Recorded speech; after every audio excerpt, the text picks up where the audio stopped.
They mocked her in front of everyone. But the CEO's proposal silenced the room.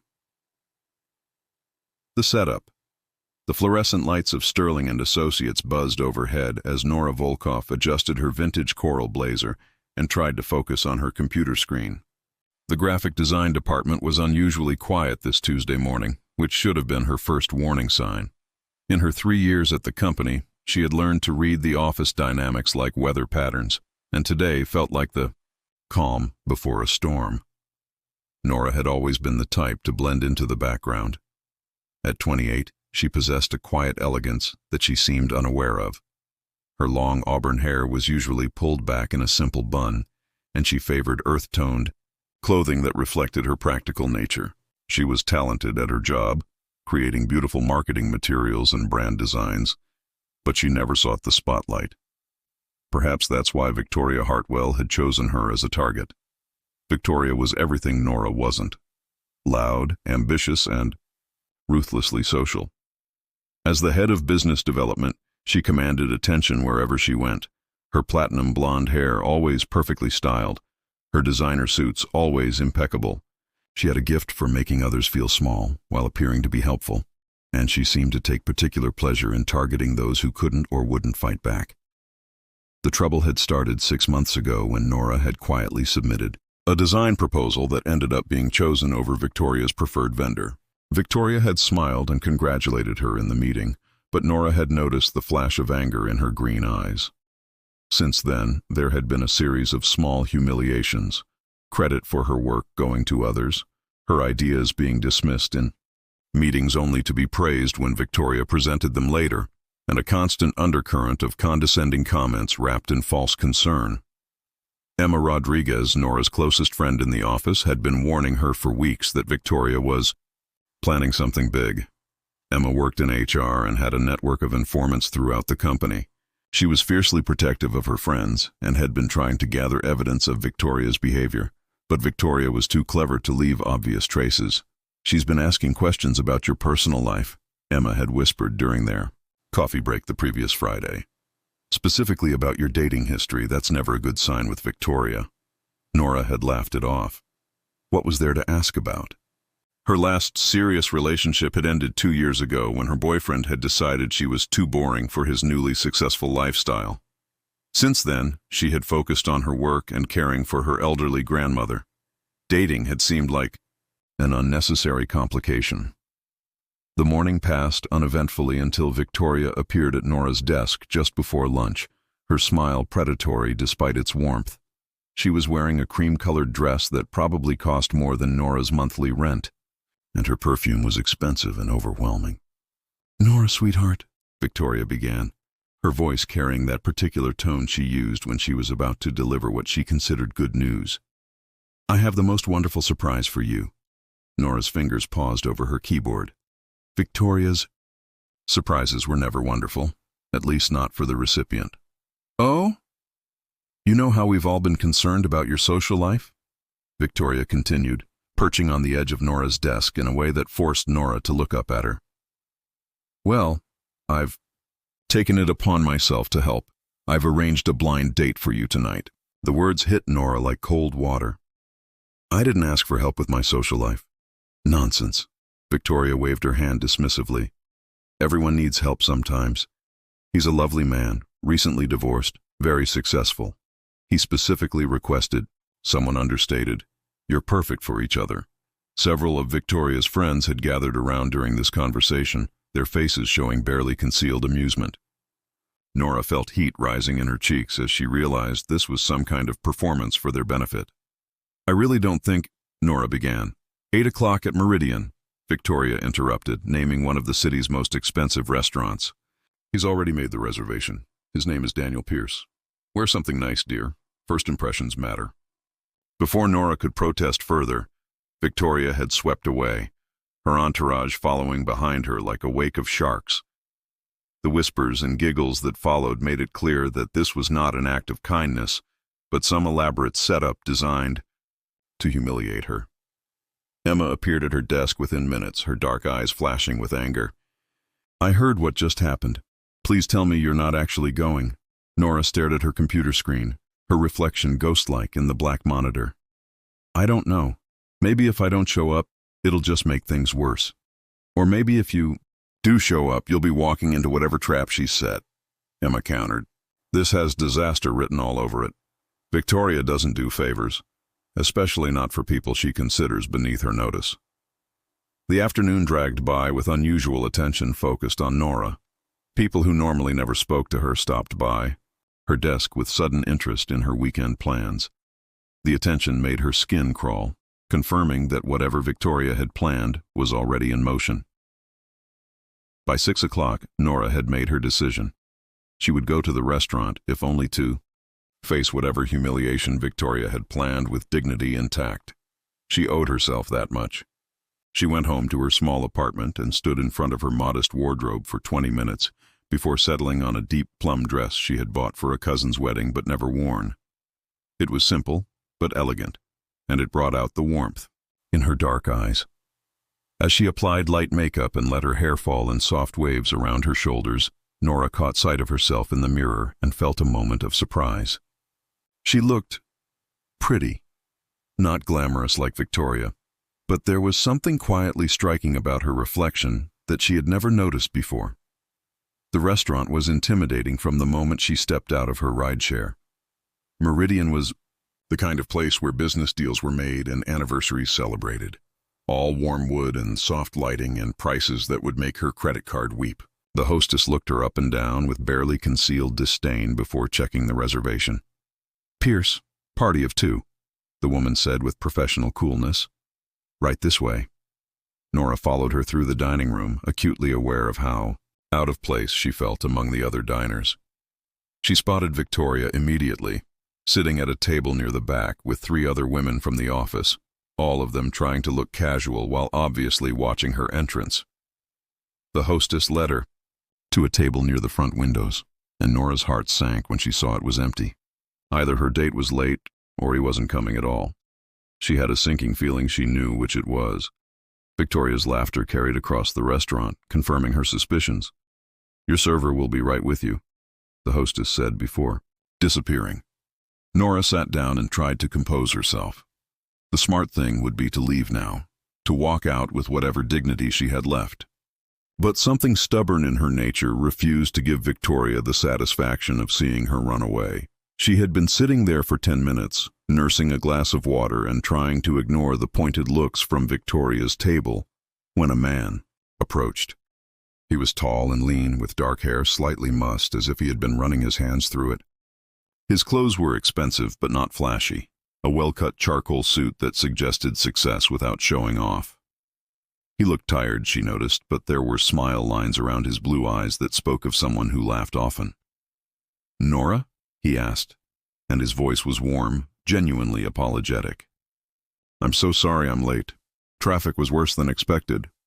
She blinked at him in surprise. This was not what she had expected.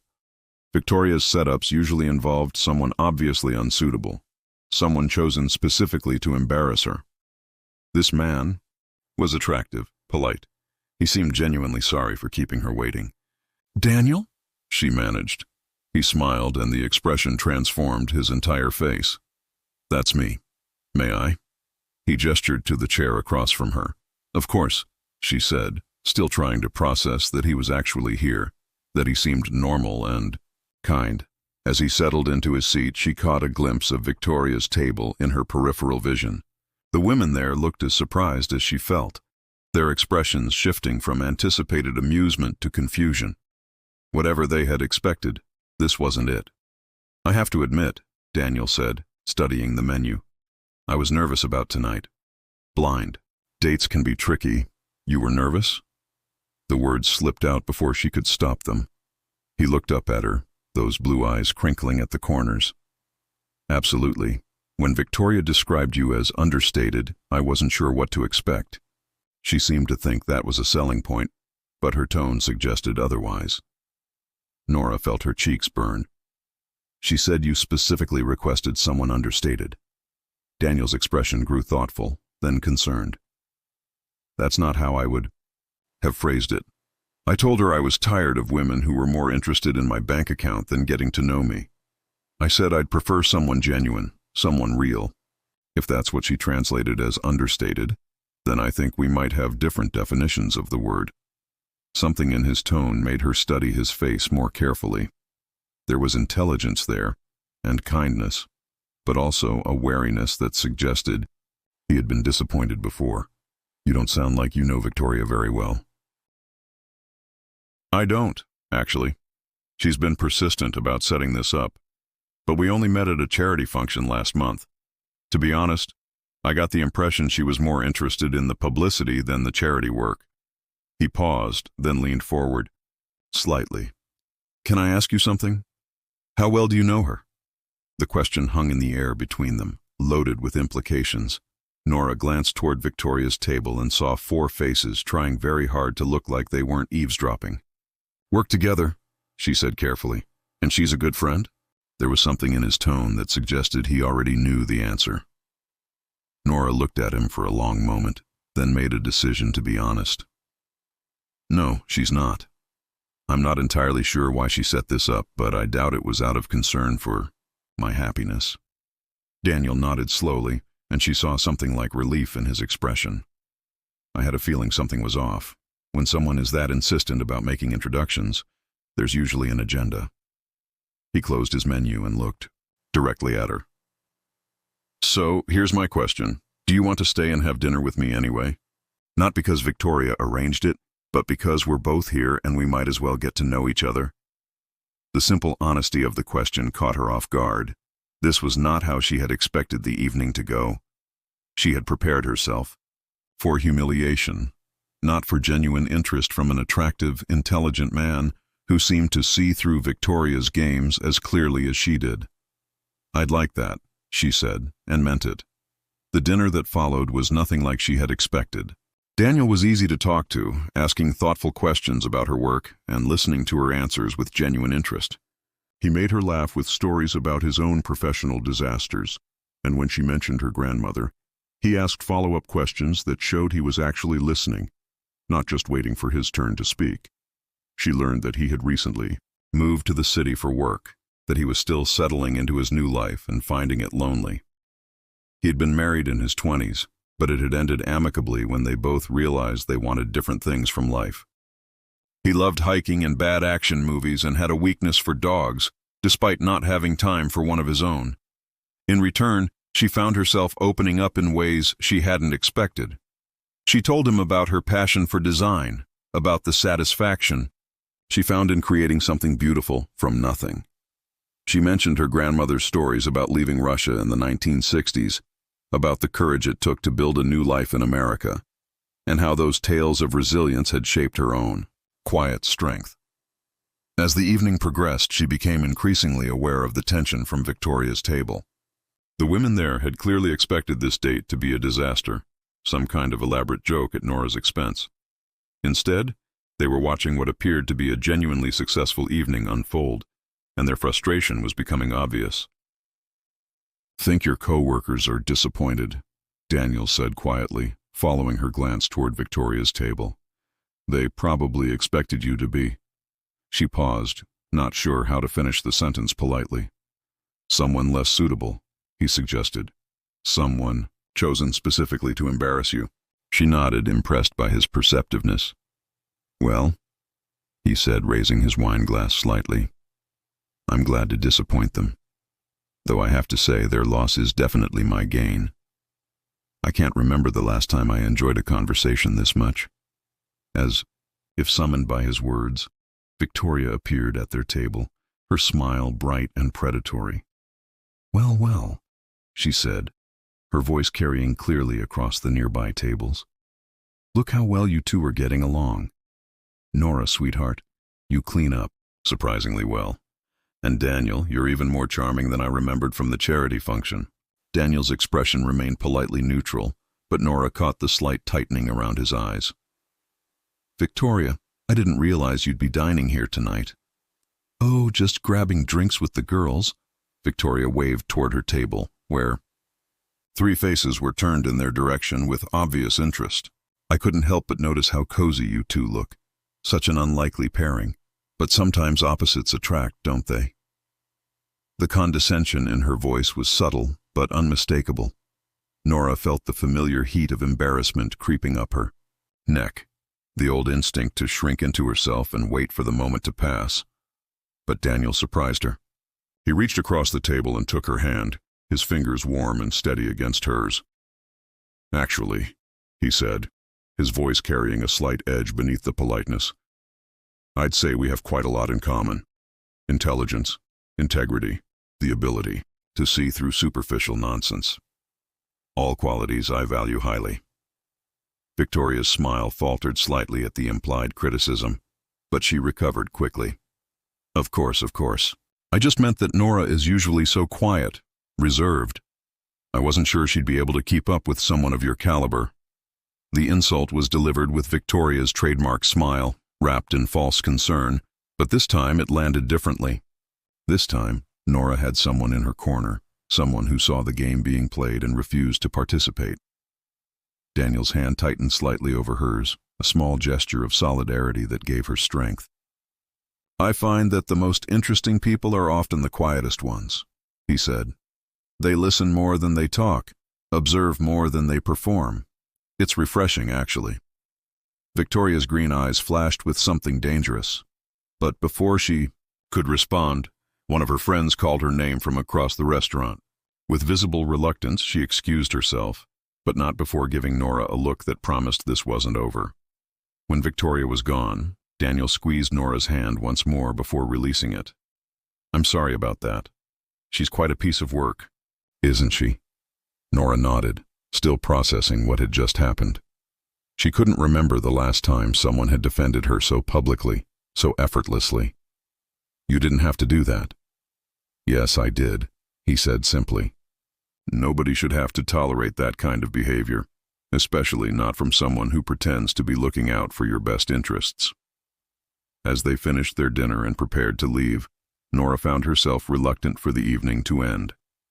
Daniel seemed to feel the same way, suggesting they walk around the block to extend their time together.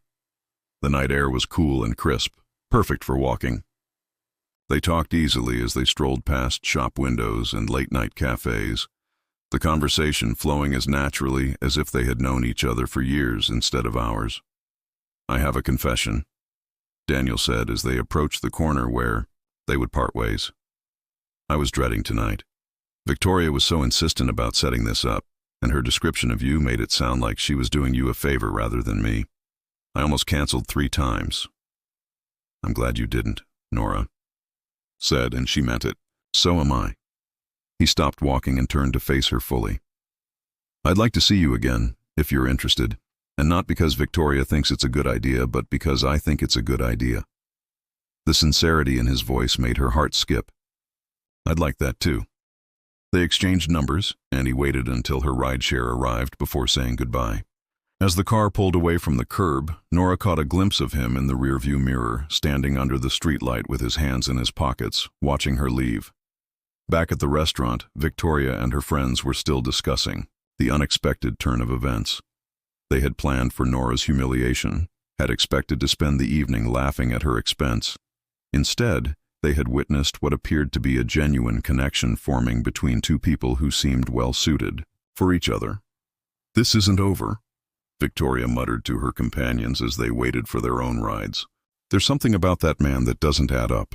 Nobody is that perfect, especially not someone willing to date Little Miss Nobody." But for once, Victoria's schemes had backfired spectacularly. Instead of destroying Nora's confidence, she had inadvertently introduced her to someone who saw her worth immediately and wasn't afraid to defend it. As Nora sat in the back seat of her ride home, she touched the place on her hand where Daniel's had rested during Victoria's interruption. The warmth of his support still lingered, a reminder that not everyone in the world was looking to tear others down. Some people, she was beginning to learn, actually built others up. The city lights blurred past her window as she replayed the evening in her mind. For the first time in months, maybe years, she felt something she had almost forgotten: hope.